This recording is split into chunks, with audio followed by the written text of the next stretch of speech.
How's it going, guys? My name is Nathan, or Icarus Moth. I'm here at 343 Labs with another tutorial for you today. We are going to be talking about trap music, but more specifically the trap drums. And today I'm going to be focusing on the kick drums.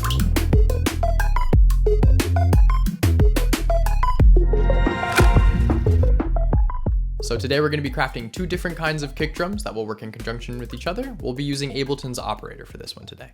So I'm going to pull open my kick drum here. Everything I made in this track was using Ableton's operator, which is a 4-oscillator FM synthesizer, which I really like to use when it comes to drums, just because it makes it pretty simple to visualize.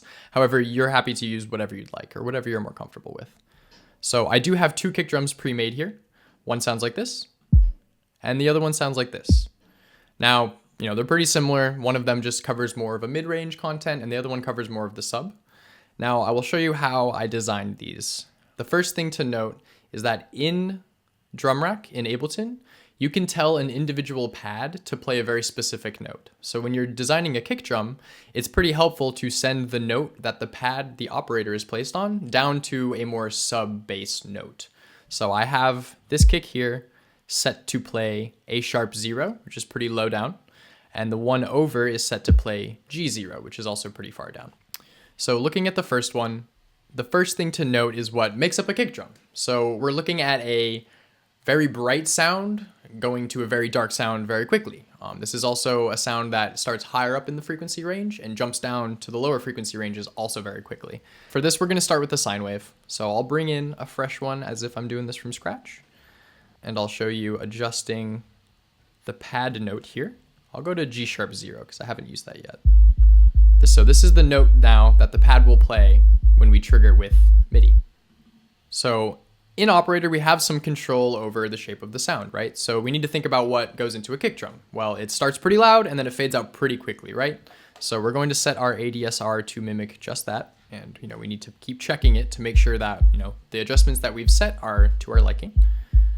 So already right away, this is already starting to sound a little bit like a kick drum. We can hear the little bump on the top and we can hear the tail start to fade out pretty quickly, but it's not quite there yet. It doesn't really have the punch that it needs for a trap song, right? So let's add a little bit of a pitch envelope to this. So as I said before, we're looking to start on a higher frequency and shoot down to the lower frequencies.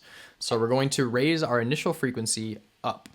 And this is going to be dependent on your track and what you started with, but I generally find that a couple octaves up is safe. And then we want this to jump down either to the original pitch we have set or beneath it. And I'm going to go a little bit lower than what we have it set to, which we can see right underneath this sustain here. So that's at -3. And now our decay is something that we should probably use our ears to check, because this is going to be how punchy our kick drum is, how much of the initial bump it has. And so as I adjust this with the pitch envelope turned on, we will hear how this affects the sound of our drum.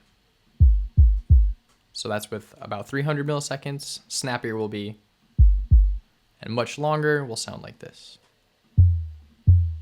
So that's kind of like a tom, we're not really trying to go that high on the frequency range. And so you want to keep your decay probably around a second or shorter. Now, particularly in operator, we can choose to increase the amount of effect this pitch bend is having on our sound with this pitch envelope adjustment right here.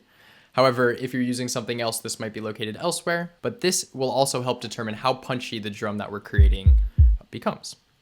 So as I lower this, we'll hear it become a little bit more soft and round. And as I push this up, you can hear it become much more punchy and a little bit less tonal in general.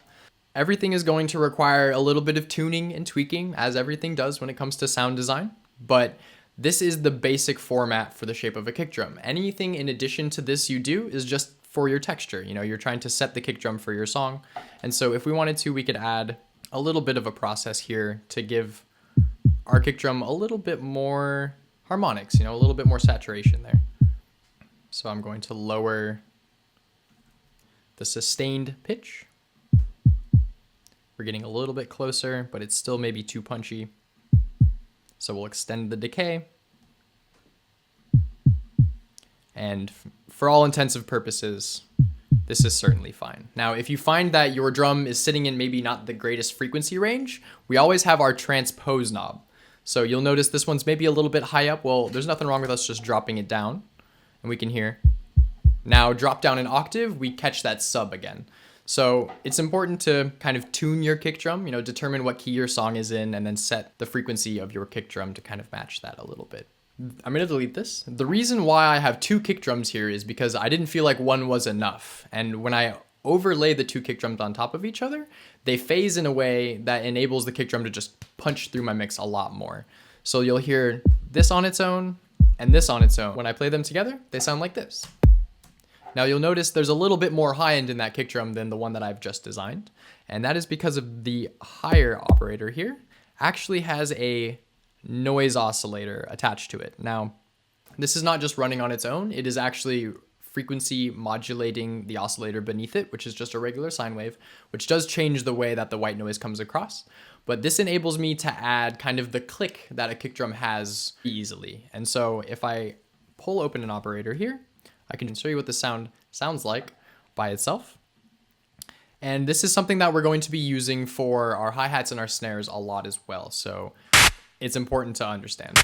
Now that's super harsh as it is, but we can definitely control this sound. So that's really all you need to know when it comes to kick drums for trap music. In the next part of our trap tutorial videos, we're going to be covering the rest of the drum kit, be it the snare and the hi-hats, so stay tuned for that one. If you're interested in more tutorials like this, make sure to click the subscribe button down below. If you're interested in taking courses in New York City or online, just click the link in the description. So again, this has been Nathan or Icarus Moth with 343 Labs. I'll see you in the next video.